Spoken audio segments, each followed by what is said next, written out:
Hey, we're Saints. Father Chris here. Welcome to our Crucifixion live stream. Glad to have you beautiful people with us. Today is an awesome day. We have a very special episode. I want to introduce you to someone who is doing exceptional work, Mr. Jason Catanese. Let me tell you a little bit about Jason before we get into the conversation. Jason is the Executive Director of Camp Catanese, which you'll hear more about in just a few moments.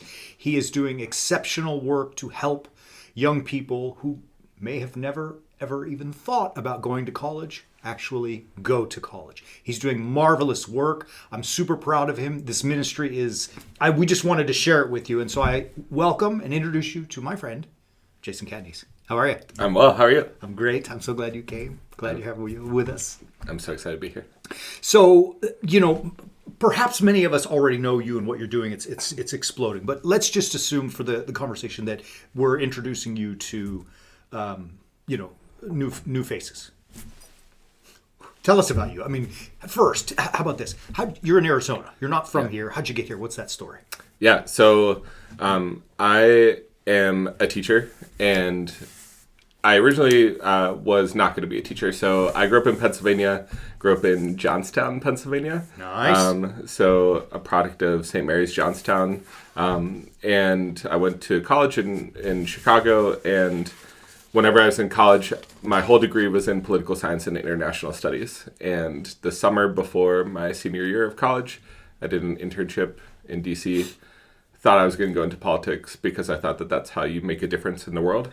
Yeah. And I realized that that was not where I needed to go on my path. And so whenever I got back to school, two of my best friends told me about a program called Teach for America.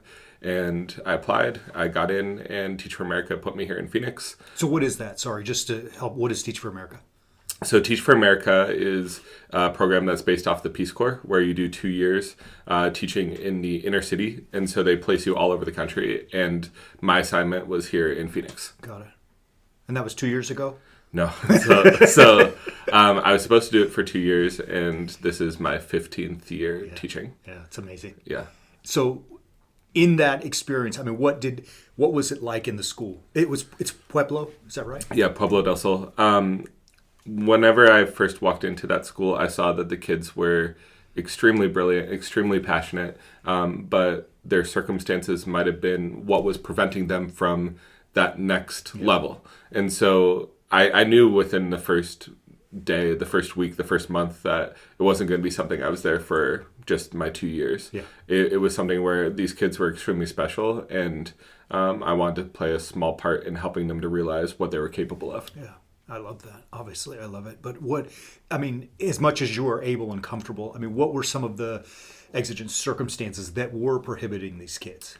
Yeah, so I think one thing that I've reflected on over the last 15 years is that I really realized the privilege that I was given my whole life. Whenever I walked into that classroom, I realized the roof I had over my head. I realized the food I had. I realized a lot of things that I necessarily didn't always recognize.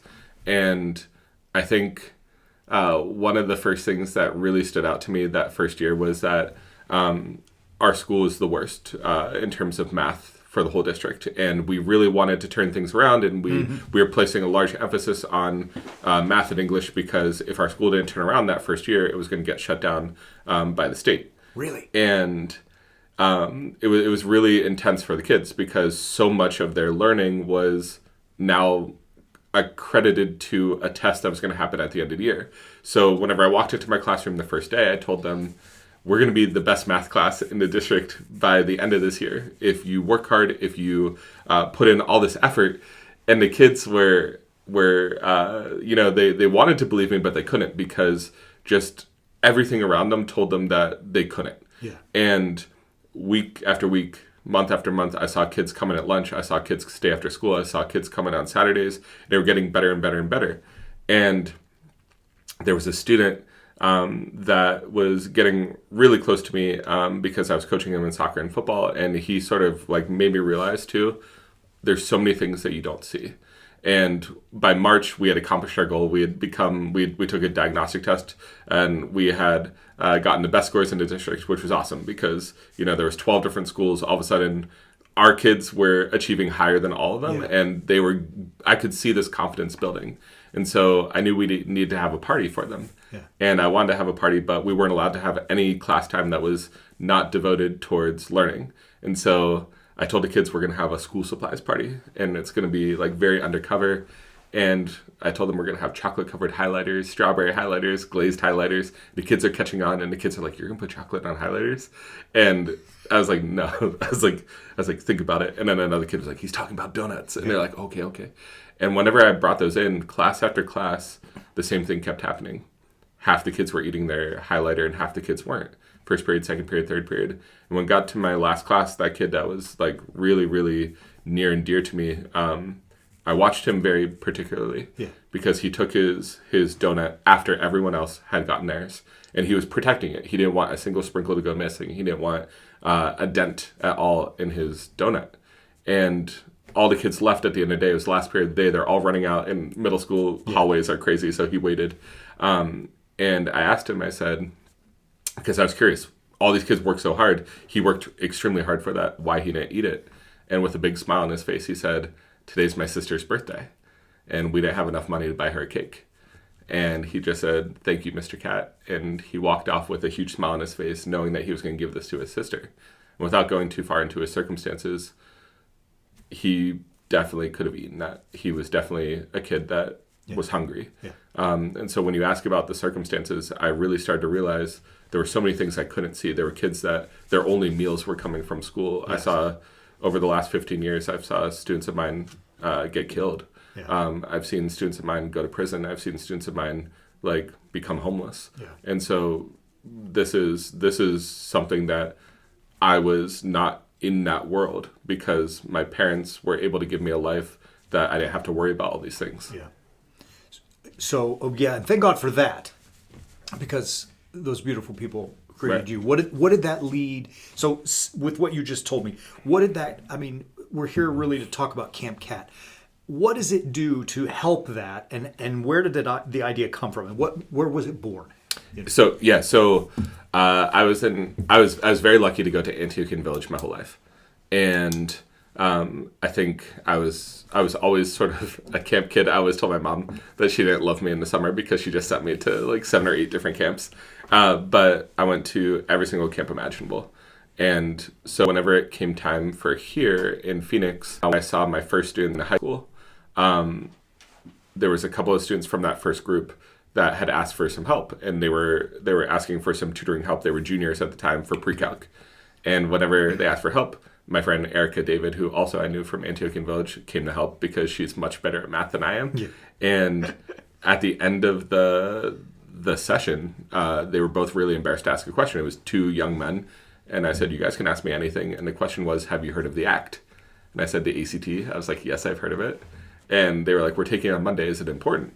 And the more questions we asked them, the more we realized that these 2 young men that were on this path that we had gotten, sort of ahead in math and on the right path to college, still, if you don't have the right people guiding you, then it can become so impossible. And so Eric and I left, and because of Antiochian Village, because of all these Orthodox camps that we went to, what we knew that we could do, because God had given us all these great opportunities, was we could create that. And so our dream was to create a place where kids could come, regardless of the circumstances that they had, and they could really visualize themselves in college, but also, more than anything, have people that would really support them and love them no matter what. And so that's how Camp Cat was born 10 years ago. 10 years. Wow, 10 years. It's amazing to think it's been that long. Yeah.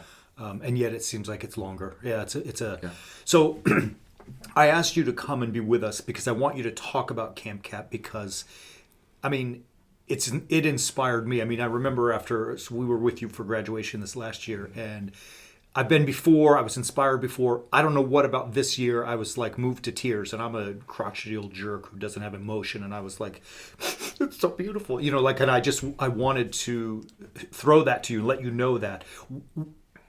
I mean, I know what my impressions are. Can you help the audience understand?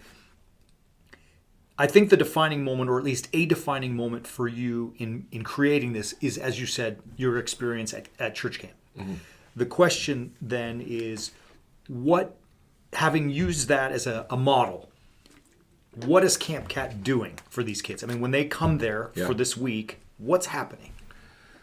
Yeah, so it really is sort of a realization that we've been given a lot in our life, and us being able to give back through that camp model.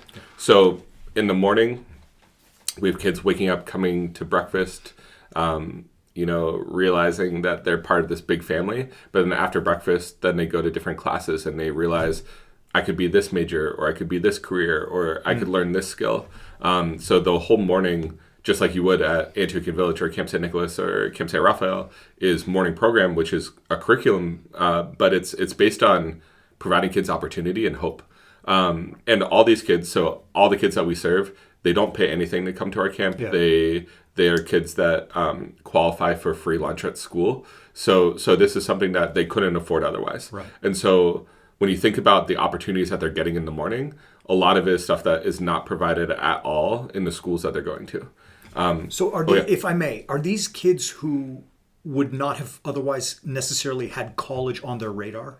Yeah, so our first year of camp, we surveyed the kids before camp started because we wanted to see, more than anything, how many kids believed that they could go. Yeah. And it was only about 40% believed that they could go to college, and then about 10% of them were actually planning on going to college. Okay. By the end of our week of camp, we surveyed them again, and we saw that 100% of them believed that they could go to college. Where majority of our kids are coming from, the Maryville neighborhood of Phoenix, only 37% of kids go to college. Yeah. And right now, less than 15% of them are actually finishing college within 4 years. But over the last 10 years, we've actually looked at our data of the students that we've been serving. And thank God it's been 93% of our kids are going to college. 100% of them are doing something, whether it's a trade, the military, or college. But then over a span of 4 years, we see 70% of our kids graduating college within 4 years.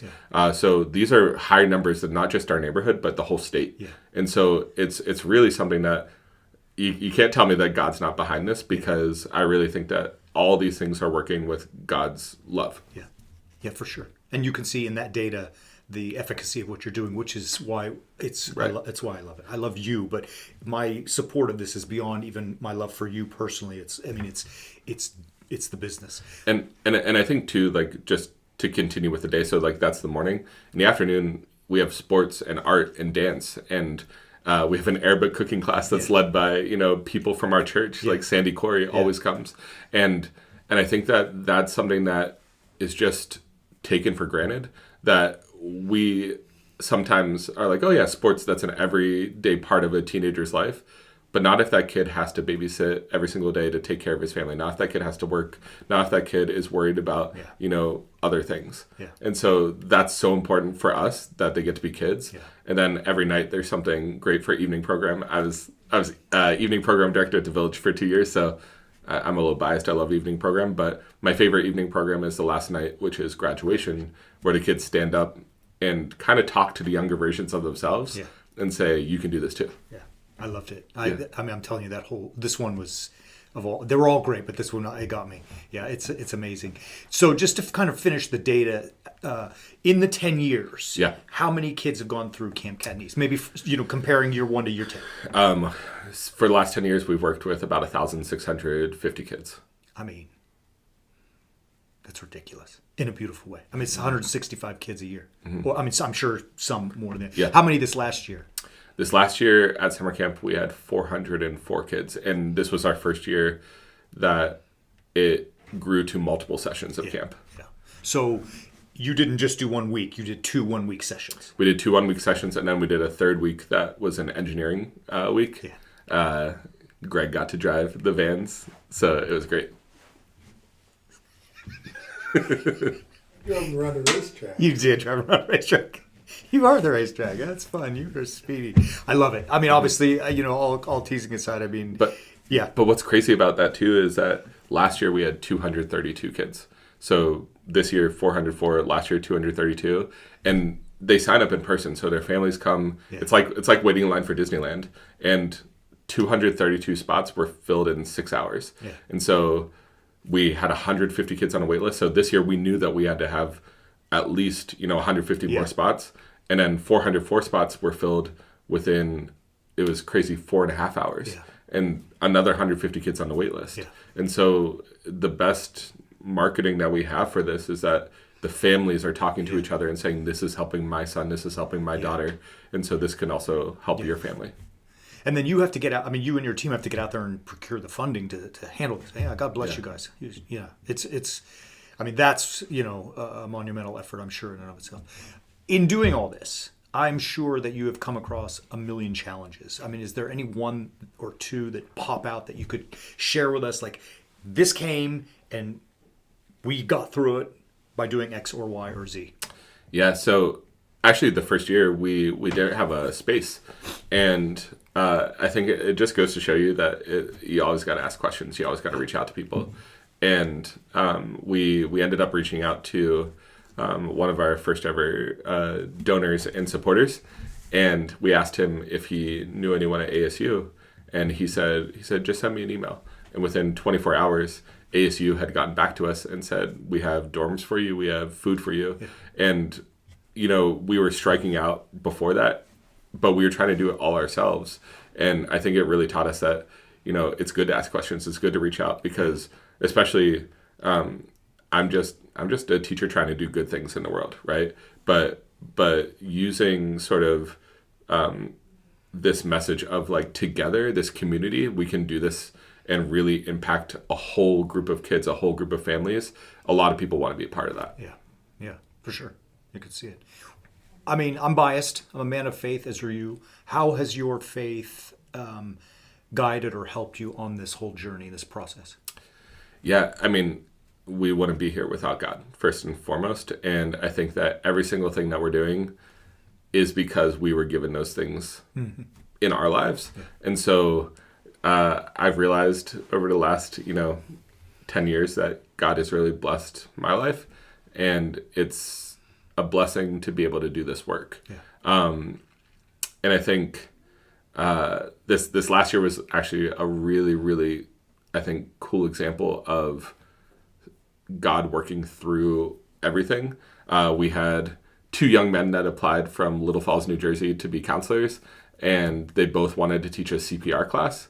And we had 10 years, we've never taught a CPR class, but because they were really gung-ho about it, we said, sure, let's do it. And they taught the class, and about a month after summer camp, we got a phone call from a family that said that their son, Sebastian, had learned CPR at camp, and their dad went into cardiac arrest. And when he went into cardiac arrest at home, Sebastian realized that his older brother wasn't doing CPR right, and he jumped in, started doing CPR on his dad, and was able to keep his dad breathing. And whenever the paramedics got there, they took him to the hospital. The paramedics actually went back to the hospital, and they said, your son did such good CPR that's why, your husband, your father is alive today. Yeah. And so I was like, you can't tell me that all of this wasn't supposed to happen. And Sebastian was a kid that was on the wait list. Yeah. And so he wasn't even, if this was 2 years ago, he wouldn't have been able to get into camp. Right. But because we had more spots, because of the CPR class, you can't tell me that God wasn't planning that whole thing. So yeah, that's awesome. Yeah. That's it's amazing stuff. Yeah. I mean, again, I'm biased because I'm a man of faith, but God's hand is in all of it. Yeah. However, we may want to understand that, but that's all of the stories. All right, so having said that, let's get a little deeper into your personal thoughts and vision, your wisdom. Really, one thing I noticed is that you have a really a set of catchy and pithy phrases and chants that the kids, and I know what mnemonic devices, I get all that kind of stuff, but I think they also expose your philosophy to some degree. What is, if you can say this is the core philosophy of Camp Cat, what is that, or a few around it? I think there would be a few, but I think the first one that comes to mind is open hearts, because when you have an open heart, it opens up other people's hearts.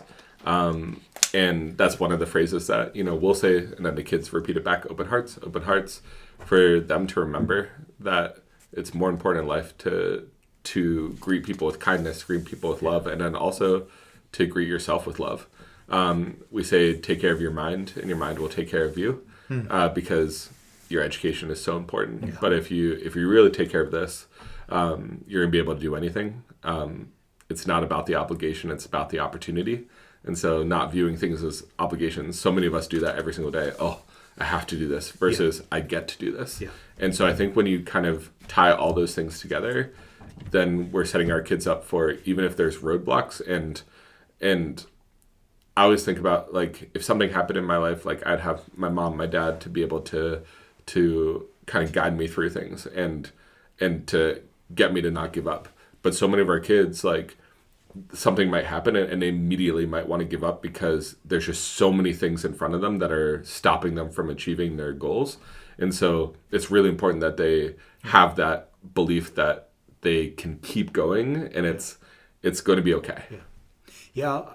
Yes, for sure. One of the nice parts of what I think you're doing at Camp Cat is that you're not providing the outcome necessarily, but you are working, and I know your fingers to the bone, to give these kids who might not have had an opportunity. Yeah. Rather than, gripe about, well, there's no opportunity, you're doing something about it and giving them that opportunity. And per your data that you just told us, 100% of them are doing something with it. It's huge. In that, there's got to be one or two success stories that stand out. You're like, yeah. Able to share any of that stuff? Yeah, I think one of the ones that comes to mind is, and you heard him speak last year at Cal. He was a kid that, he lost his father whenever he was 6 years old. He lost his mom in 8th grade. His uncle took over custody of him and lost his uncle then as an 11th grader. And was really going through a tough time. And I think we didn't even know the full extent of it until he sort of talked about it in his graduation speech. But he literally said that he was thinking of taking his own life. Yeah. And whenever he got a reminder about summer camp on Instagram and he started going through all his old pictures and, hearing from his old counselors, I think it made him realize that there's still a whole life worth living. Mm-hmm. And he's a freshman, in college right now. And he always says that, he attributes a lot of this to the people that have helped him to get where he is. Yeah. And the cool thing is that he wants to be a teacher. Yeah. And so he wants to help other kids that were homeless, other kids that had these really traumatic circumstances. Yeah. That his graduation speech was really impactful. Yeah. I was moved. I really was moved to, as I said, to tears, and I'm not like that kind of a person at all. It was a beautiful story, and I loved how I'm always griping against cell phones, but then when I heard that story, I'm like, darn it, hooray Instagram, Yeah. No, but I'm glad that he was able to find it, that that you were there, and that he found it. But I think it also speaks to the importance of these counselors. Yeah. We have so many counselors that come in from all of the Orthodox camps from around the country or other camps from around the country. And it's a really beautiful thing, I think, for them. Yeah. Because in a lot of ways, I think that they get more out of it than even the kids do. Yeah. And I know the kids get so much out of it, but they're learning a lot. Let me tell you, my oldest, as you know, was one of your counselors and has worked with you, my oldest daughter. And I want to wring her neck. But let me tell you, she spent this last semester in Paris. She studied abroad. We went over there, we hung out with her for a week, we brought her back, we were here for Christmas. Then she jumped on a plane and went to the East Coast to hang out with friends for New Year's Eve, flew back here. She's here for 5 days, and now she's going back to college. And in a week and a half, she's coming back here for winter camp for Camp Cat. And I'm like, what the heck are you doing? The kids can't even see straight. She's so tired. But you know what she said to me? She's like, I want to see my girls. You know what I mean? She's like so excited about her students. I mean, this kid literally has been all over the world. Her body is crumbling because she doesn't sleep and she's always on a plane. And yet she's going to sacrifice more of it to come back. So, I mean, it's what those kids, meaning the staff, are doing is, I mean, it's truly selfless. Mm-hmm. They're doing it on their own dimes, many of them, I know. And, you know, which is great to see. But I also love that they are open enough to say, I'm not just here to, pad my resume or to check a box, but that I'm actually, even selfishly in some sense, gaining from these kids, learning from these kids, able to see where you might not have ever looked before to find a pearl. Right. I love it. I mean, that's why when she said, I want to go do it, I'm like, go. No. And she had a cabin of juniors last year. Yeah. They're now seniors, and they're finding out where they're getting into colleges. And she has girls from her cabin that got into Northwestern and U Chicago and NYU and University of Pennsylvania, and it's Yale. Yeah. It's incredible. And it just goes to show you that when you have people that believe in you, then it doesn't even matter what belief you have in yourself. It starts to make you want to believe in yourself. Yeah, absolutely. Yeah, for sure. It's inspirational, absolutely. Encouraging. I mean, all of the things. So let's kind of shift a little bit here. Okay. If I were to say, Jason, this person wants to start a nonprofit or some kind of big project, what are some insights you might give them? I mean, because this is now, Camp Cat is enormous. How many on your staff? This summer, we had about 106 people total. Oh, okay, so I mean, it's not like 3 guys. Yeah. It's a real, and then our year-round team, we have 9. So, So I mean, that's a real organ. So with that kind of as the backdrop, I say that not to boast, but to say that you clearly, it's not just you and your buddy. Mm-hmm. What kind of insights do you give to someone who wants to start something big like this, who's set 10x goals, but may not see the path or maybe afraid to walk that path, the unknown, to get to somewhere where you are? Yeah, I mean, I think the first thing I would say is what's stopping you is you have to be the one that makes that first step. No one else is. And I think that that's something that this whole organization also sort of allows our students to see, that if I've been able to, accomplish my dream, and I always tell them my dream is that they achieve their dreams. Like, they are my dream. And so if I'm able to accomplish this with the support of so many other people, then you can all do it with the support of so many other people, but you have to be able to ask questions. You have to be able to ask for help, and you have to be able to walk into a room and say, this is going to happen, and allow people to be a part of it, because people are going to want to help you. You just have to let them know. All right, so talk more about that, if you don't mind, because I was thinking about my next leading question was, probably a lot of what prohibits someone from stepping out and doing it is, the hesitation comes, it's really born out of fear.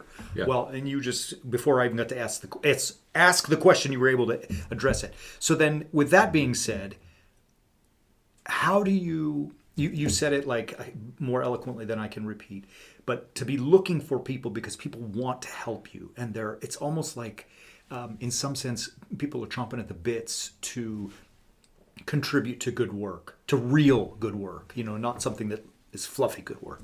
How would you encourage or train someone who's starting a project like this to grab that mental attitude and approach? I think first and foremost, this is the essence of our faith, and it's the essence of Christianity, is that we're not meant to do things alone. We're not meant to do things that are self-serving. Yeah. We're meant to do things to serve others. Yeah. And so it's important that you realize that. So when you're doing something, when you're trying to start something, when you want to do some good, you're not meant to do it just for yourself. You're meant to do it for others. And other people are going to want to help. Yeah. But I think there's a lot of people that, like you said, they might be afraid. They might be not able to sort of have that vision. But if someone else says, hey, can you help me do this? I know you have this gift. It's important to realize that every one of us has different gifts. I myself am not the lawyer of the family. My brother is. I myself am not the accountant of the family. My dad is. And so when I wanted to start this, they were 2 of the first people I reached out to, because of the fact that my dad knew how to do all the tax parts of a nonprofit. My brother helped with all the legal parts of a nonprofit. But it's just important to realize that, we're not meant to do things by ourselves. Yeah. No, absolutely. I mean, we are, human beings. We always hear we're relational beings. Yeah. And, Do you think that there is, is part of I wonder about this one, that why more people don't think about it, because we are just inundated in the world around us with what we consume that is so supremely self-focused, right? Yeah. Like Deacon Greg and I, in almost every one of our teachings, we make fun of Burger King. You rule. Or, the casino that's here in Arizona, you do you, and all that kind of stuff. I mean, it's everywhere. Is that kind of, I don't want to be like bashing the world, but I'm just saying, is that kind of stuff clouding people's belief in themselves, or are they even thinking about it? You know what I mean? Yeah, I mean, I think that's why I love working with young people, is because they're very moldable, and they're very much so in this mindset of, okay, I am getting all this information from Instagram or from TikTok that's telling me to focus on myself. But also, if they get messages from us that say focus on others, then we might be able to win out. But I think that sometimes the older you get, you sort of get stuck in your ways and routines. Yeah. And those routines can be hard to break. Yeah. But you can do it. Yeah. You just have to be willing to put, I guess, mind over matter and kind of realize it's going to be hard, but, yeah. If it's hard, it's probably something that's worth it. Yeah. I agree. I mean, I agree with that wholeheartedly. I have a chapter in my book that basically says if it's easy, it's wrong, because really doing the hard things is, I think that's what we called it, do the hard things, whatever the title of it was, because that's where, the meat and bones. All right. What's sorry, anything else on that? No, I was just going to say, I think too, it is important to not just say like, I'm going to do this, but also have a plan and get other people immediately excited on board with it. And so when we wanted to start this, Erica was the first person that was on board. And then we called my friend Denise, and then we called my friend Joanna, and then we called my friend Nick, and then, we called my friend Eli, and all of a sudden we had 30 people. They didn't even know what it was that we were going to do, but because they could feel like it was something important, they wanted to be a part of it. Yeah. And I remember we didn't really have a huge plan, like we didn't have supplies. We were like just trying our best to do things. Greg actually helped us to build some ropes course, or actually no, the angle ball pulls, and like literally like we were asking other people that we knew could help in different ways. And I think that was the coolest part about building momentum. Yeah. Was that the more people we said things to, the more people that wanted to help. Even when we do our camp here, we come to our church, and our parishioners want to help feed all the staff because they realize they're coming in from all over the country. Yeah. But they get excited for that, and they really want to help. Yeah.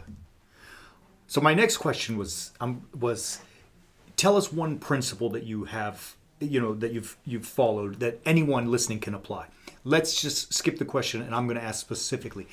Let's call this what you're talking about, the asking others for help. How can someone apply that as a principle? Let's say that, sorry, let me be clear. That's a principle that you have adhered to from day one. Yeah. How do you help others grab that principle and apply it in their own work? I think it's really important that when someone comes to you for help, your immediate response is not a negative, but a positive. And so because we are all going to need to ask for help, and I mean, perfect example, parishioners come to you to ask for help all the time, right? And so when they get guidance, when they get support, people then start to believe that they can. And so if someone comes to you for confession and you're like, okay, you can do this, then they start to believe that they can. They can get on the right path. But if a priest says the opposite, then they're not going to believe that they can, right? Yeah. It's the same principle of if someone comes to me and they say, I want to do this, I immediately want to be a person that says, yes, like, let's do it. How can I help you? But also because I know that other people have done that for me, but I also wasn't afraid to ask questions. The older I got, I was afraid at first until I realized this is actually something that a lot of people want to do. They just are waiting for the question. Yeah, it's a beautiful thing. And you said, you used, sorry for talking about myself as an example, but I can notice it in my own ministry that I have tried my best to do that and give to my people. And I always hate to ask people for things because, I'm here to serve them.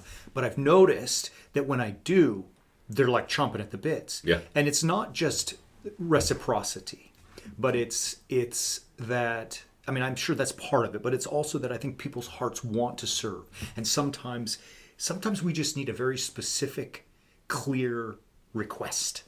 right? Like, I hate it when someone says, if someone's having a difficult time in life and I tell them, if you need anything, let me know.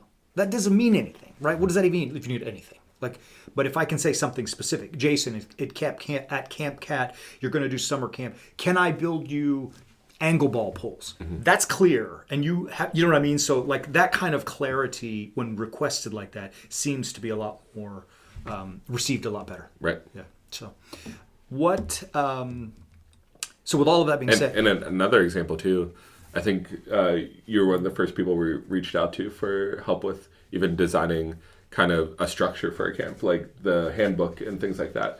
And so, that's not something I had experience with, but when you reach out to people that have experience in those things, then they also feel like they're also able to be a part of it and give back. Yeah, for sure.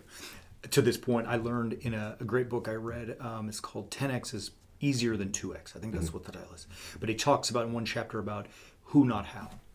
And so rather than say, how am I going to do this? You say, who's going to do it? Yeah. So in this case, like, how am I going to build this handbook? Well, you know what? Deacon Greg is really good at it. I'll ask him. And he enjoys that kind of work. I'm assuming he does, but he does. But I mean, my point is like, now you found the right person to do this work and they get the joy of it as well. It's a beautiful thing. Really, it's a great concept. One of the things too, like listening to this, your willingness to always say yes. How do you keep your day in line? Give us some practicals. So I'm going to tell everyone this story. And, a few weeks ago, maybe a month ago, you came over to our home for dinner. My girls are away at college, and Jason came to the house to have dinner with my bride and I. And you showed up late. And the apology was, I'm so sorry I'm late, but this kid in school their ride didn't come, and so I stayed with them to make sure that they got taken care of. And for me, I don't deal with late, but that I'll deal with all day. You know what I mean? Because that's in service for another person. I also know of stories where the kids were telling us that, you went to their soccer game or their concert at the, there's too many. We feel it. We're overwhelmed in our growing parish. How do you do it? How do you manage your day? Yeah. Time management is something that I'm working on, but I think one thing I've learned is it's important to show up. It's important to, I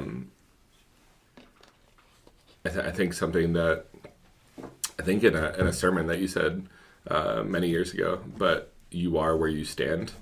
And so you can say you do things, but where your feet are is really what matters. And I really take that principle to heart, because I could tell a kid, like you said, like I'll be there for you, like whatever you need. But if they have a graduation and, they need someone to be there for it. I was just at ASU's graduation and the Grand Canyon University graduations. And a lot of those were students I had in 7th grade, 8th grade, but they wanted to make sure that they knew that I was part of their family too.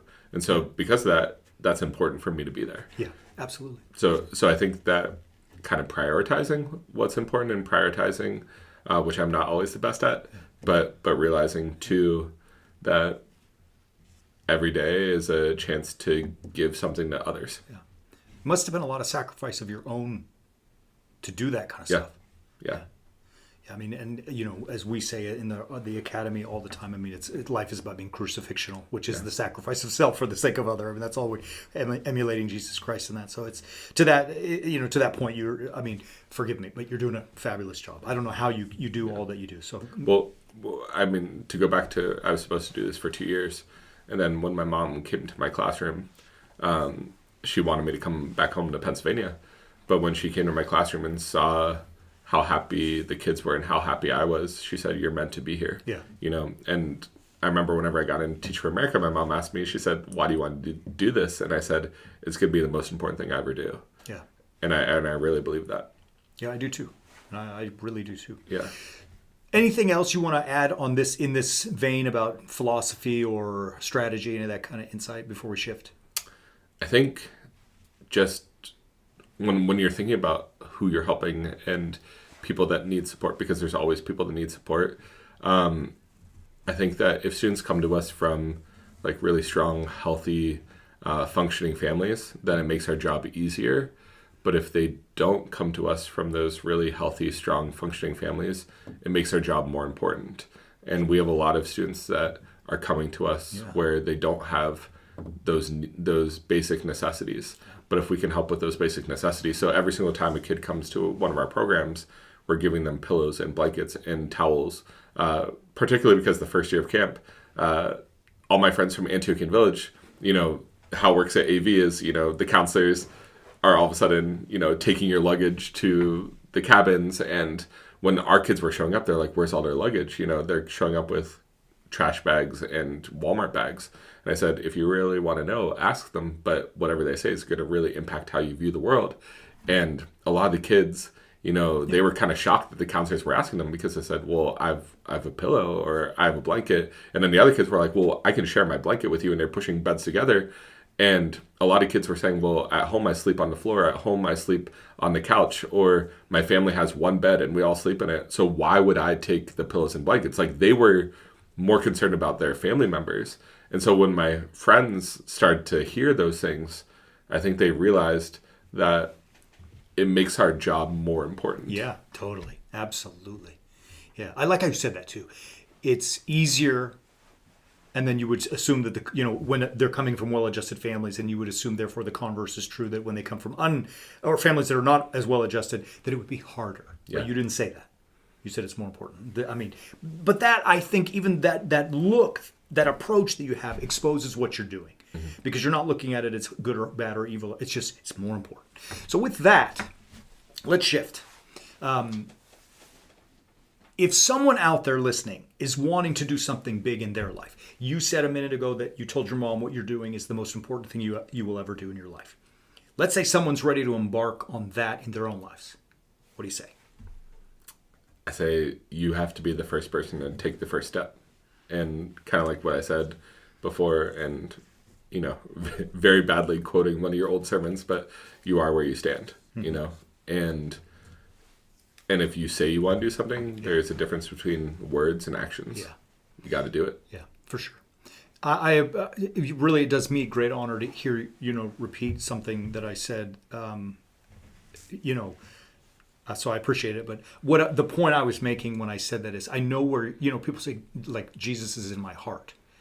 Well, I know where your heart is by where I see you stand. Right. So, like, if I see you standing in a place at ASU, serving kids who are underprivileged, getting them into college, teaching life lessons, impacting the lives of your staff, I know where your heart is. But if you say to me, I love these kids and I want to help them get to college, but you're off running around at the casinos or whatever, you know what I mean? So right. It is the action. It is, your heart is in your feet. Right? In other words, it's not here. This is a muscle that pumps blood. Your heart is not here. Your heart's in your feet. Right. So, anyways,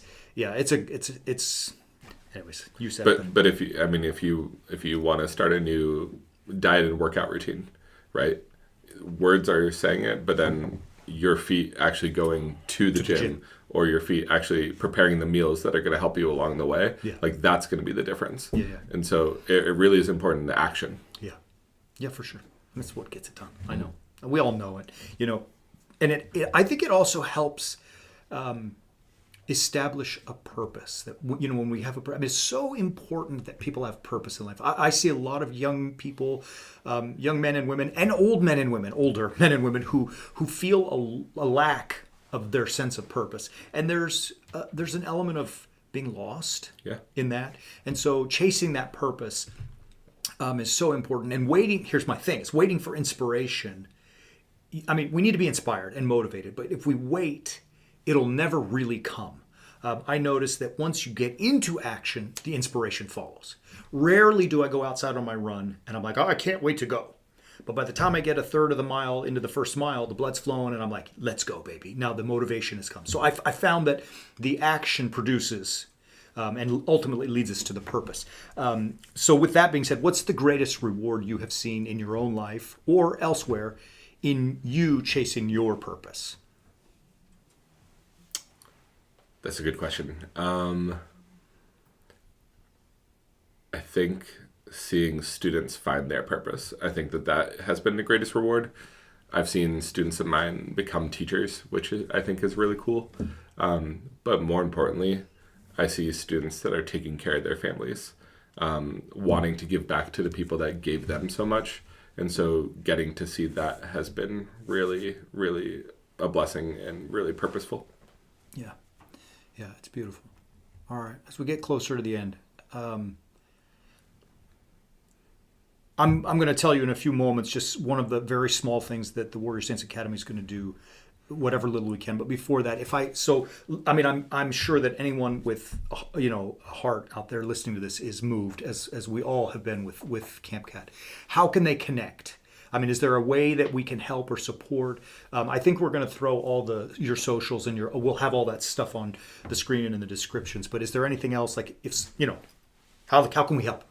Yeah. Well, first off, I think our website has a place where you can reach out to kind of even say, hey, like, this is what I can provide. This is what and we actually have had a lot of people kind of reach out in different ways with different things they're good at. So I think that has really helped us. But more than anything, just going to our Instagram, our website, kind of learning about the kids, learning about what we do, and seeing if there's ways that you want to get involved, whether it's giving of talents or giving of time or giving of, like, even money if you don't even live close. Yeah. Well, we will. I mean, it's gonna. Like I said, we're gonna keep plugging it. I would hope that we would even. I have to negotiate this with my production team, but I would hope that we would run this interview multiple times, just out there, because I'm clearly biased, not just because I love you as my friend, but because I love what you are doing, and it's so, like, seeing it, all these years, it's amazing.